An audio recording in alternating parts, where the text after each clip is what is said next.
Liz, welcome to our fabulous studios here in sunny Shepherd's Bush. I just reply to that. That's lovely. I'm very impressed, and I'm very, very pleased to be seen by you. Thank you. The idea of the interview, obviously, is the secrets of Doctor Who. Right. So why don't we start with how you got the job? Well, I don't know how secret this is, because I have let it slip a few times at conventions. But you might know that the BBC, they never advertise that they will need a new companion. So when I was approached to go up for a job in Doctor Who, I thought that's what it was.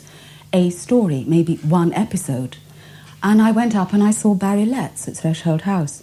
And I recognised Barry, he used to be an actor. And he was very, very kind to me. He put me at my ease. And he took a lot of time, and usually you're in and out of interviews like a dose of salts. Mm. And I read some of the script. He read it with me. He seemed very pleased. And he said, I tell you what, he said, John Pertwee is rehearsing at North Acton. Would you like to come and meet him? And also, I will phone up another actor to do the scene that I've been doing with you, and then I can watch. So I thought, my God, they are thorough on Doctor Who, you know. So I tootled along with Barry to North Acton. I did the scene with this other actor, who, in the event, turned up as the baddie in one of the radio stories, Stephen Thorne. Right. And John came down. And my first impression of John was a very... you couldn't not notice him, this shock of white hair. And he had on, as I remember, a denim jacket, and it was absolutely, at that time, it was terribly fashionable to be covered in badges, all sparkling. Mm-hmm. And I think he had a girl on either arm. I later realised that because he was nervous, it was the PA and the AFM. And he came in and he had a chat to me. And the story goes that, according to John and Barry, that while John was looking at me, Barry was going around behind me, and where I couldn't see him, he was putting his thumb in the air, sort of going, OK, she's read OK, do you like the look of her? Do you think it'll match your doctor? And then John evidently went behind me, Barry came in front and spoke to me, and John put his thumb up above my head and said, well, she looks all right. If she's all right with you, mate, she's all right with me. And then he said goodbye, and Barry offered me the job on the spot. And I was totally overwhelmed. Were there other actresses that were considered before you? Oh, surely, yes. As I recall, I had done recently a Z-Cars for Ron Craddock. I had done 2 Z-Cars in I think, 4 months, which is very unusual. One girl was a very timid girl, and the other girl was a real Liverpool scrubber. And the story goes that they were shouting down the corridors. It was getting near, time when they were going to have someone. Do you know an actress, anyone? And Ron Craddock kindly suggested me. But I did hear that someone else had been approached and signed for the role. And not hedging my bets, I truly don't know who that was. But physically, she was not like me. I'm quite petite. And she was built differently. And you have to remember, I think all the doctors, but John's doctor in particular, he was the gentleman doctor, with the cape, putting the cape around the little chick in a protective way. And it's very difficult to be protective if someone is rather large. It doesn't have to be, but it doesn't look correct. Mm-hmm. So I think I got the job on the rebound, actually, from someone else. How did you feel? Because obviously at the point where you came in, Katie Manning had left. A lot of the production team seemed to be breaking up, and then John Pertwee himself announced he was going. Well, initially, I didn't know that. I went down for my first day of filming, and John kept calling me Katie. It was terribly embarrassing. Embarrassing for me, embarrassing for him. And I realised how important Katie had been and how popular she was with the fans, with the general public. And it's quite, believe me, it's quite a pressure on your shoulders coming into a show of long-standing and of popularity to try and sort of take over. You make the role your own, but you really are stepping into someone else's shoes. I mean, John couldn't have been kinder, but it was awful, actually, because on my very first scene, he got his walking stick out and he poked it in the ground, he sat on it and folded his arms in a nice gesture. Right, I'm going to watch you. And I thought, oh, please don't watch me. Please go away. I want to do this on my own. Did you feel as though you walked in at the end of the party? Not initially, no. But unit were not going to be in it as much. And then, after the first one, I realised that John was actually going to leave. He had always planned to, before I came into it, at the end of this set of 6 stories or whatever. And it was always sort of in the background, but it was very much in the background until the very last one. And then John did something that he needed to do himself. He needed to distance himself physically. We actually became very close. We had a very good working relationship, a very funny one, very humorous. And towards the end, he distanced himself from me physically. Really? He would bring his, something he'd never done before, he would bring his mail in and photographs to sign in the rehearsal room when he wasn't needed. And he set up a little office right at the far end, and he sat and he needed to do that for himself. It was very sad, really, because then I sort of just would let him do that until he wanted to come back to me again, but he had to do that. With the choice of the new Doctor, who ultimately ended up being Tom Baker, there were other people tossed around. Oh, yes. Barry kept coming in and saying, now we're going to... now, who did I hear? Jim Dale, Ron Moody. I since met Ron Moody, and he said, oh, I was an idiot not to do it. Not to do it. Ron Moody. Graham... Graham Horden. Crowden, thank you. And there were some others, I think, but those are the only three I actually remember. Mr. Pastry, the chap who played... Oh, I don't know. Maybe. I don't remember his name. Richard Hearn. Richard Hearn. Don't know.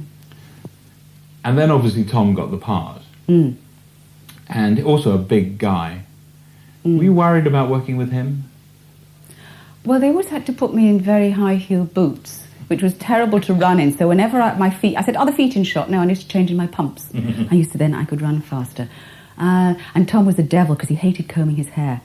The makeup people used to chase him. Where's he gone? With a comb. He'd say, no, I'm the Doctor. I'm saving the universe. I haven't got time to comb my hair. And of course his hat would shadow me sometimes. Yes, sometimes, you had to make sure he knew where your light was. Do you think he was worried about taking over the mantle from such a successful Doctor? Oh, I'm sure he was. As a professional actor, he must have been. The last story I did with John was The Spiders. And I don't think... We didn't film the last scene as the last one. Sometimes you don't go in order to accommodate the sets in the studio space. And I remember the day we filmed John's leaving of the character and Tom's face superimposed on. And John had been having a great deal of trouble with his back. There was that. He was in pain. Also, it was a very tense moment. I was meant to, as Sarah, be crying and upset because I thought the Doctor was dead. Plus the fact that Tom was walking into the set in the clothes to meet John and myself for the first time. It was bristling. It wasn't the time to say, hello, how do you do? I'm Liz. And be terribly whatever. It was, you just actually got on with it. It was very terse. Everyone was concentrating in their own little area. Tom did it, that, and went. And he went down to film Robot. I finished the studio with John, and then I would go down in the car that night, about 11 o'clock, do some filming with John, who'd found a great buddy with Tom rather, who'd found a great buddy in Ian Marter, when I felt quite out of it. And then I would shoot back to do some more filming with John, and then eventually I joined them. So it was quite a natural slide in with Tom from John, wasn't it? Yes. I mean, for the viewer, there was 6 months between the two, I suppose. I can't remember how long the gap was. I don't remember either, but there was obviously a gap. So for the viewer, it was more of a wrench. Goodbye, John. Anticipation, hello, Tom. But for you, it was just from one to the other. Well, yes, from one to the other, but you think, it's a whole new ball game. The goalposts are totally moved. You have a totally different Doctor. And I thought, gosh, I do hope this works as well. And heavens to Betsy, it worked beautifully. Beautifully. Whether because, Tom is very approachable. He's lovely. Also, he's from Liverpool, I'm from Liverpool. Maybe there's a similar sense of humour. He made me laugh a great deal. And I was so lucky as the character because I had John's Doctor. You see, the companion doesn't make the running, nor must she. You bounce off what the Doctor gives you. So I had John's Doctor, and I had that Sarah, and then I move on to Tom, who's totally different and gives me different things for my Sarah to react to. So Sarah actually had a chance to grow or to enlarge. Which Doctor did you prefer? That is unanswerable. It is. I have been asked it so many times. If I look at my time with John, my time with Tom, one could not do without the other. Sarah would not be the same. I'm just so lucky to have had both of them, really. Probably the two most and a successful. different approach to both of them. As Tom Baker's series got underway, there were lots of terrific stories. Yes, they moved us into space more, didn't they? Yes, and it was goodbye to UNIT for the most part. To some degree. Do you have favourite stories? I loved Planet of Evil because for the first time I worked at Ealing Studios, which has this great, wonderful background, all the people who've worked there. Also, I was landing in a beautiful place, not on some rubbish dump or sand heap or tip or anything. That was nice. And also, I remember, I don't think David Maloney thinks that I heard, but I was in quite, not boyish gear, but not terribly feminine. And he said, oh, for God's sake, he said, get her something frilly, let her look like a girl a bit. And I had this nice little sort of bustier on and a blouse and short little trousers. And also, you see, that was at a time when I realised how popular we were. It kind of, all of a sudden you've got a character that you don't really have to work at, it just comes. You sort of reach a plateau and you think, oh, I can dare to be brave with this. I don't have to fight for this anymore. I know what she'd do. And Philip Hinchcliffe called us into the office one day and he was nearly dancing on the desk. He's going, 18 million! 18! And, it was just fantastic. It was a wonderful feeling.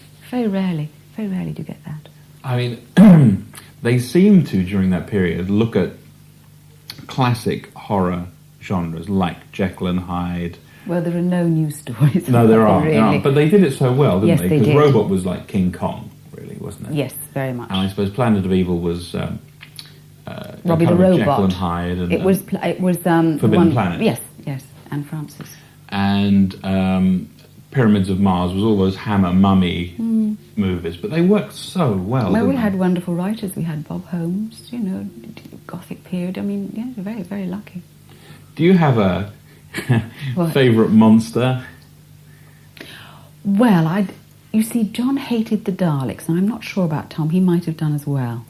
But I always saw the little people inside. They were so conscientious. Sidetown, John Scott Martin, Murphy Grumbar, they didn't have to learn the lines. They'd be paddling around at rehearsal in the bottom half, and they would learn everything so that they could plunge their little plunger and beep their little light. And they were just so wonderful.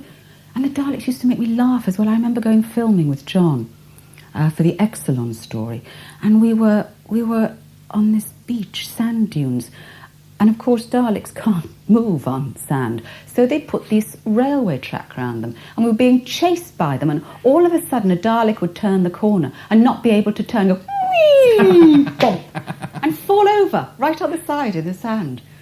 And it was a very funny one, that, for monsters as well, the Exelons, with wonderful stuntmen inside them to make them move well, because you must have good movement inside a monster to make them live.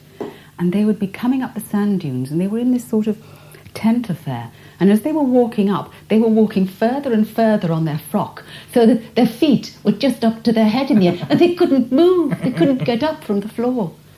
What about, talking about movement, I can't help thinking about the Ice Warriors and that lumbering gait. Oh, yes, I only met an Ice Warrior once, and he was enormous. He was a black actor, is a black actor, I can't remember his name. And he was a really nice bloke. And I heard him along the corridor behind me when he was chasing me going, and he really was having trouble breathing. And I thought, well, he's not going to stop, but he's going to feel terrible. I'm going to stop. And I really got shouted at, but what had happened, they hadn't put any breathing holes in for him. Oh, he was all fogged up inside.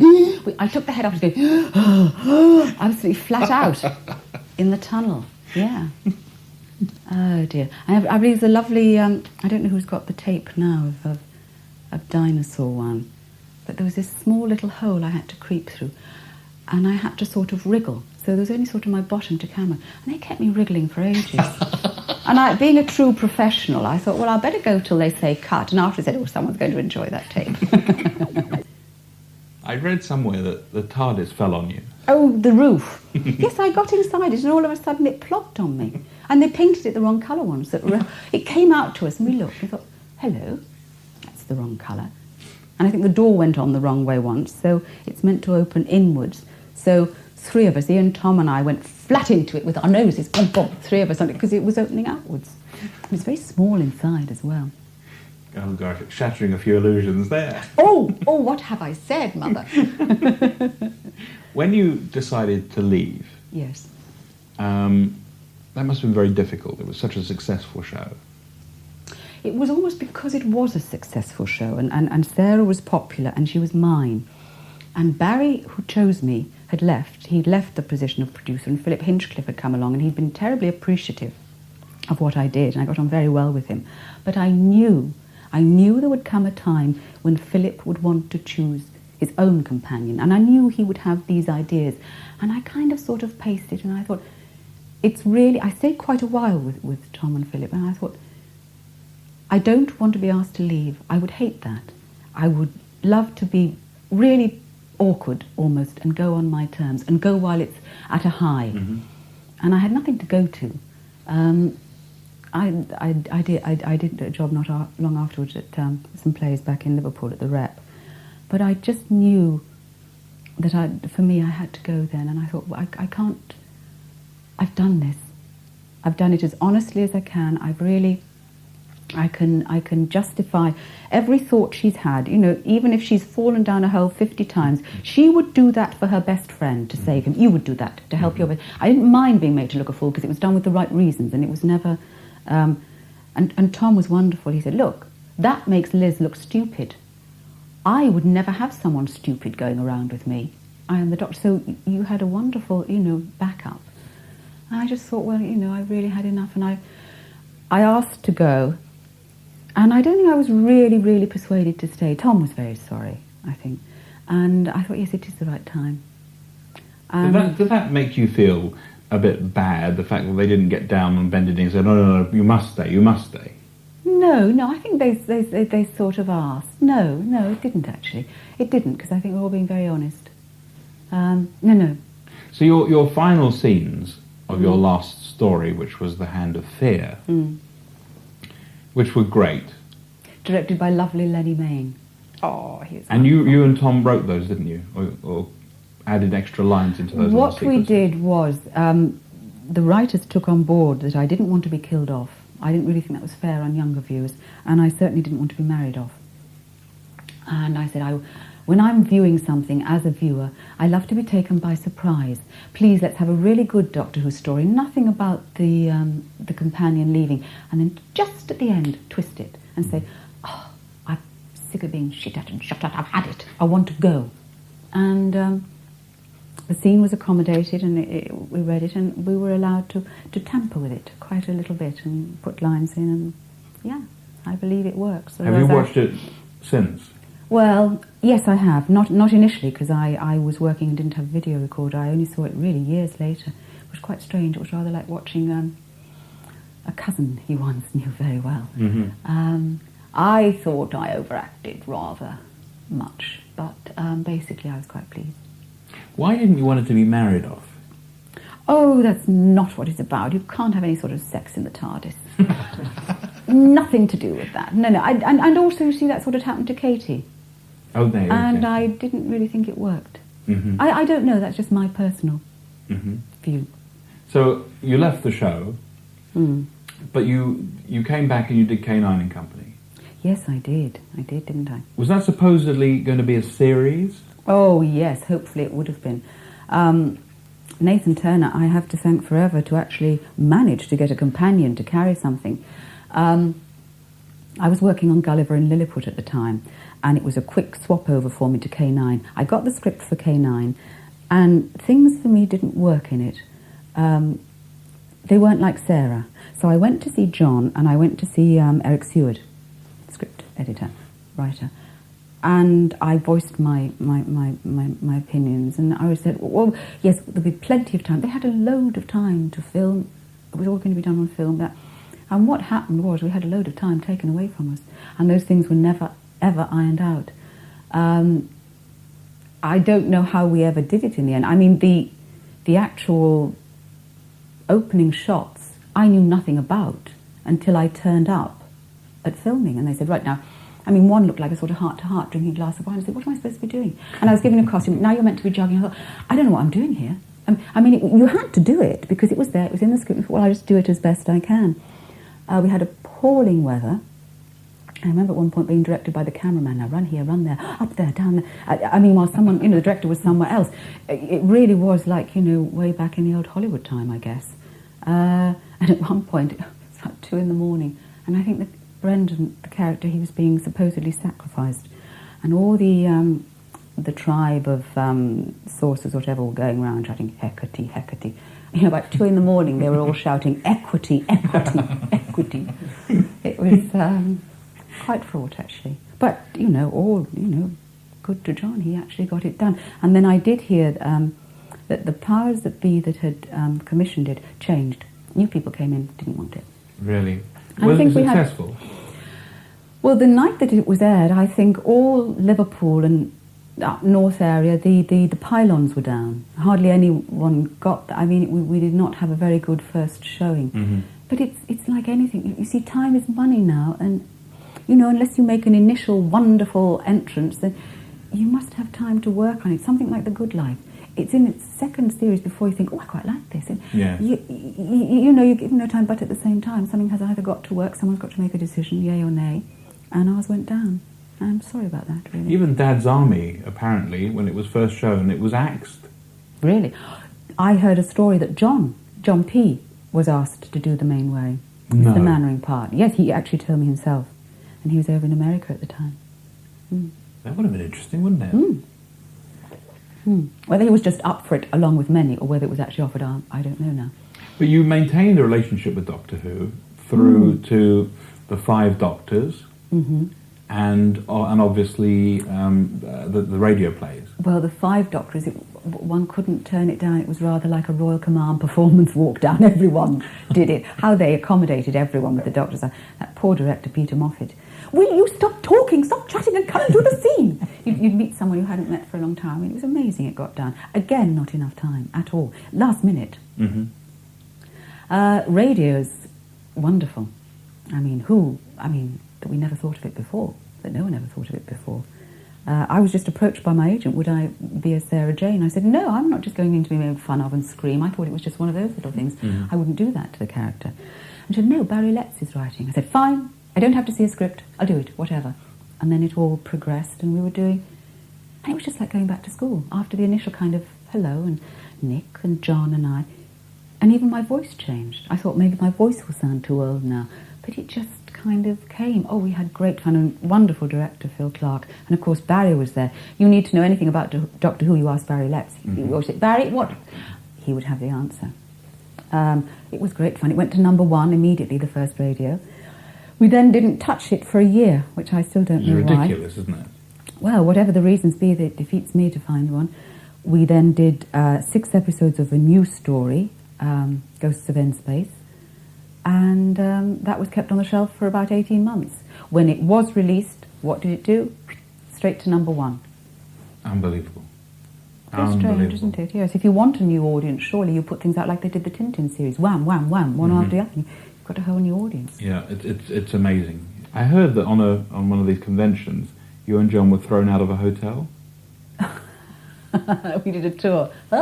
We did a tour across the States in early 80s. We went from Tampa, Chapel Hill, New York, Chicago, Philadelphia, on to Denver. Well, somewhere in Philadelphia, there's a wonderful performance of John and I falling out of the TARDIS.